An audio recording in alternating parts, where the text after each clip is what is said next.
Crash test executing in 3, 2, 1.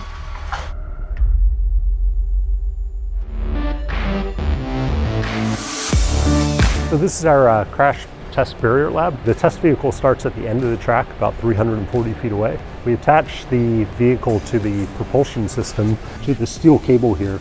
The two Model S performance drive units pull the test vehicle all the way down the track until it's about 3 feet away from the wall.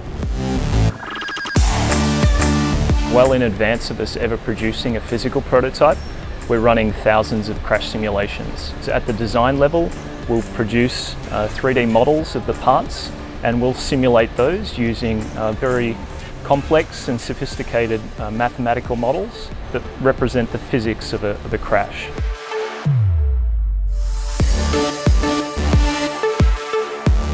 One unique passive safety feature in the Model 3 is its specially designed front passenger airbag, which helps protect the occupant in oblique crashes where they might come in contact with the interior.